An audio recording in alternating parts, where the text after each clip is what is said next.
اعوذ باللہ من الشیطان الرجیم بسم اللہ الرحمن الرحیم۔ السلام علیکم پیارے دوستوں، پیاری بہنوں اور بھائیوں۔ آج ہم اس وظیفے کی بات کریں گے جو بہت پاورفل ہے، راتوں رات آپ کی بازی پلٹ دینے والا وظیفہ ہوگا انشاءاللہ۔ اس سے پہلے ہم کچھ آپ سے باتیں بہت ضروری کرنے والی ہیں، جو آپ نے ویڈیو پوری سننی ہے، غور سے سنیں۔ روحانی وظائف تب فائدہ دیتے ہیں جب انہیں ان کی شرطوں کے مطابق پڑھا جائے۔ اگر شرطیں پوری نہ ہو تو پھر محض ٹکرے مارنے سے کچھ نہیں ہوتا۔ لوگ وظائف اور دعائیں پڑھتے وقت ان کی شرطوں کا لحاظ نہیں رکھتے اور پھر بد عقیدہ اور بدگمان بن بیٹھتے ہیں کہ ہماری دعائیں قبول کیوں نہیں ہوتی۔ تب شیطان انہیں برائیوں اور غلط کاموں میں مبتلا کر دیتا ہے۔ آگے بڑھنے سے پہلے میں دل سے شکریہ ادا کرنا چاہتا ہوں ان سب لوگوں کا، ان سب بہنوں اور بھائیوں کا جنہوں نے اس مشن میں اپنی دعاؤں، اپنی محبت اور اپنی مدد سے مضبوط کیا ہے۔ خاص کر وہ لوگ جنہوں نے نیچے کمنٹس میں دعا کے بعد آمین لکھا ہے، پوری ویڈیو سن کر آمین لکھا ہے، جنہوں نے ہمیں سپورٹ کیا ہے۔ آپ صرف ہماری حمایت نہیں بلکہ ہم سفر ہو۔ میں آپ کا دل سے شکریہ ادا کرنا چاہتا ہوں۔ یہ پیغام اگر آپ کے دل کو چھو گیا تو اگر آپ محسوس کر رہے ہیں کہ یہ بات صرف میرے لیے ہے تو نیچے کمنٹس میں آمین، الحمدللہ، یا اللہ تیرا شکر ہے لکھ دیجئے۔ یہ صرف لفظ نہیں ہوں گے بلکہ آپ کا ایمان کا حصہ ہے کہ میں سن رہا ہوں، یا اللہ میں تیار ہوں۔ اگر آپ نے ابھی تک یہ چینل انمول کلام سبسکرائب نہیں کیا تو ضرور کر لیں، تاکہ آپ کو کوئی ایسا پیغام مس نہ کر دیں جو آپ کی روح کو طاقت دے اور آپ کو راستہ دکھائے۔ اور یہ کوئی چھوٹا موٹا وقت کا بدلاؤ نہیں ہے بلکہ ہمیشہ کے لیے آپ کی زندگی کا نیا مرحلہ ہوتا ہے۔ اور اس کے علاوہ میں آپ سے ریکویسٹ کرتا ہوں، ویڈیو کے آخر میں دعا میں شامل ہو کر آمین کمنٹ سیکشن میں آمین ضرور لکھا کرو۔ آگے بڑھتے ہیں۔ ان وظائف کا کاریگر ہونے کی چند شرطیں ہیں۔ وہ شرطیں کیا ہیں؟ نمبر 1، یقین کے ساتھ عمل کریں۔ شک عمل کو ضائع کر دیتا ہے۔ یہ چیزیں میری غور سے سن لیں گے۔ اگر آپ نے ان چیزوں کا غور کر لیا تو آپ کوئی بھی وظائف کرو گے تو انشاءاللہ وہ آپ کی ہر مشکل، ہر آپ کا کام نکل جائے گا۔ نمبر 2، توجہ کے ساتھ عمل کریں۔ بے توجہی سے پڑھنے جانے والی دعائیں ہوا میں گم ہو جاتی ہیں۔ رزق حلال کا نمبر 3، رزق حلال کا اہتمام کریں۔ حرام غذا عمل کے اثر کو ختم کر دیتی ہے۔ نمبر 4، ہر عمل اللہ تعالیٰ کی رضا کے لیے کریں۔ مالک راضی ہوگا تو کام بنے گا۔ نمبر 5، فرائض کا اہتمام کریں۔ جو لوگ نماز اور دیگر فرائض ادا نہیں کرتے ان کے اعمال بے اثر رہتے ہیں۔ نمبر 6، حرام کاموں سے بچیں۔ وہ کام جنہیں شریعت سے حرام قرار دے دیا گیا ہے، ان کا ارتکاب روحانیت کو نقصان پہنچاتا ہے، تب عمل کاریگر نہیں ہوتا۔ نمبر 7، الفاظ کی صحیح ادائیگی کریں۔ الفاظ غلط پڑھنے سے معنی بدل جاتے ہیں۔ نمبر 8، طہارت کا اہتمام کریں۔ خود کو پاک صاف ہوں، خود بھی پاک صاف ہوں، لباس اور جگہ بھی پاک صاف ہو۔ نمبر 9، عاجزی اور آہوازاری کے ساتھ عمل کریں۔ نمبر 10، صرف وہ عمل کریں جن کی شریعتاً اجازت ہو، جس کو شریعت اجازت دے۔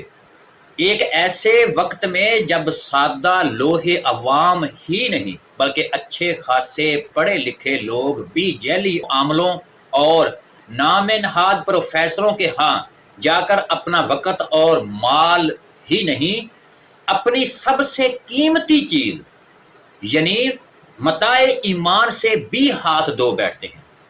اس بات کی شدید ضرورت بھی ہے کہ حدود شریعت کی پاسداری کرتے ہوئے لوگوں کے سامنے ان کے مسائل کا حل پیش کیا جائے۔ اور آگے ہم بات کریں گے قوت شفا کا تاثیر۔ شفا میں کتنی قوت ہے۔ قرآن پاک کے سامنے کوئی باطن نہیں ٹھہر سکتا۔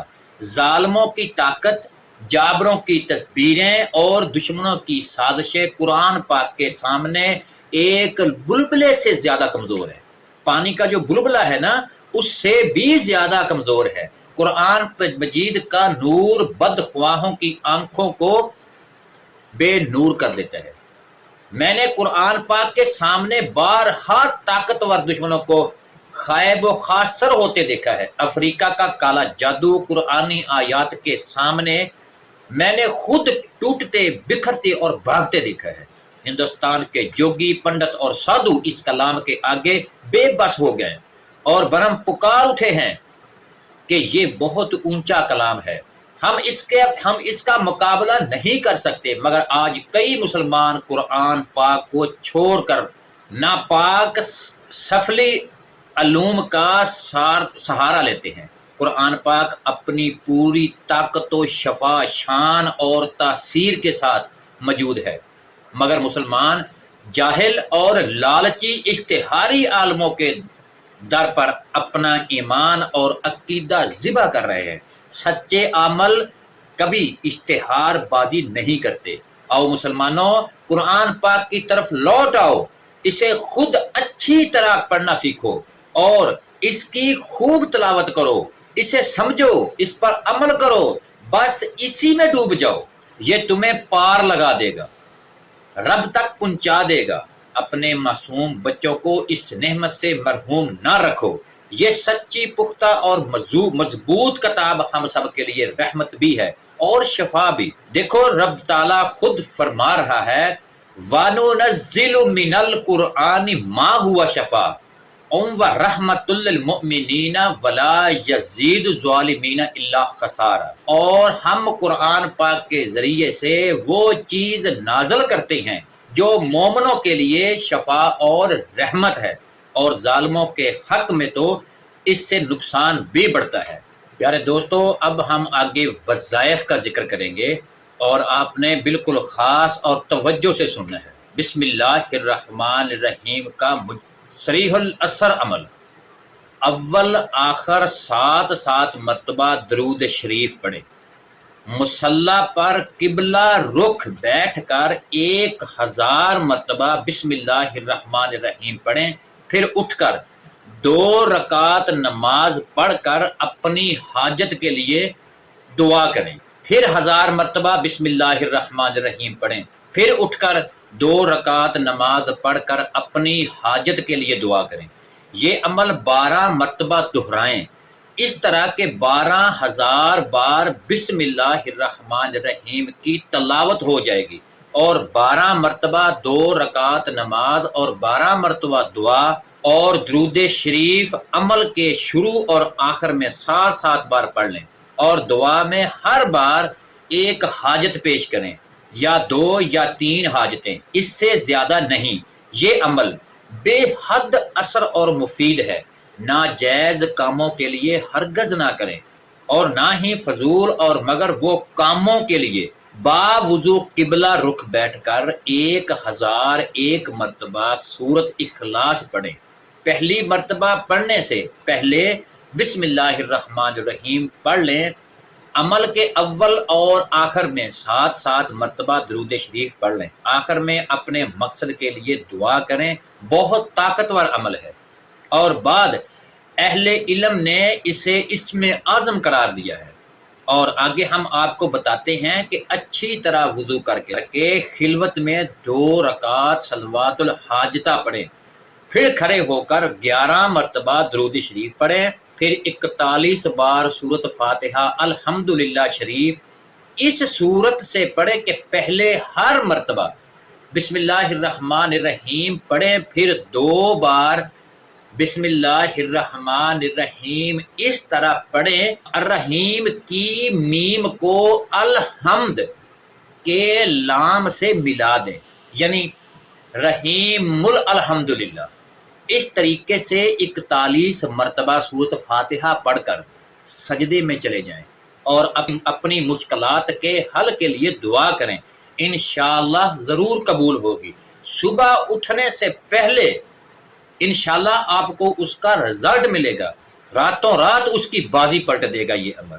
اس عمل میں 82 بار بسم اللہ الرحمن الرحیم پڑھی جائے گی، اور 41 بار سورت فاتحہ، نیز فجر کی سنتوں اور فرضوں کے درمیان 41 بار سورت فاتحہ پڑھنا بھی بے حد مفید ہے۔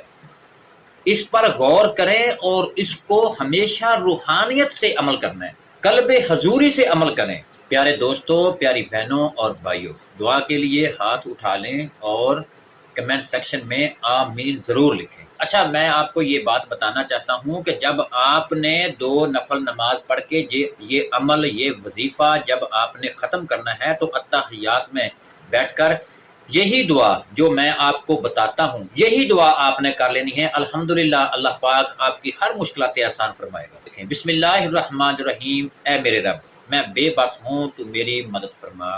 اے اللہ، تجھے تیرے پیارے حبیب محمد صلی اللہ علیہ وآلہ وسلم کا واسطہ ہماری زندگی کی مشکلات کو آسان فرما دے، ہمیں آزمائشوں سے بری کر دے۔ ہم تیری آزمائشوں سے قابل نہیں ہیں، ہم کمزور ہیں، حقیر ہیں، لاچار ہیں۔ تو میری پوری کائنات کا مالک و خالق ہے، تو ہمیں بخش دے، ہماری زندگی کو آسان فرما دے۔ یا اللہ، روئے زمین پر جہاں بھی تیرے بندے تیرے نام لیوا تکلیف میں ہیں، ان سب پر اپنا کرم اور ان کی غیب سے مدد کر، بے شک تو علیم و خبیر ہے۔ اللہ پاک، جو بھی پریشان ہیں اس کی پریشانیاں دور فرما، جو دکھی ہیں ان کے دکھ درد دور فرما، جو بیمار ہیں ہسپتالوں میں، گھروں میں، ان کو شفائے کاملہ عاجلہ عطا فرما، جو بے روزگار ہیں ان کو حلال روزگار عطا فرما، جو بے اولاد ہیں ان کو نیک صالح اولاد عطا فرما، جو انسان جسے چاہتا ہے ان کو ان کی چاہت عطا فرما۔ اے اللہ، ہم بے بس ہیں، تو بے بس نہیں، ہماری مدد فرما۔ سب کے والدین کا سایہ سلامت رکھنا، اور جن کے والدین نہیں ہیں ان کو صبر والی زندگی عطا فرما۔ ہم تیرے گناہ گار بندے ہیں، ہمیں معاف فرما، جو مانگا ہے وہ بھی عطا فرما۔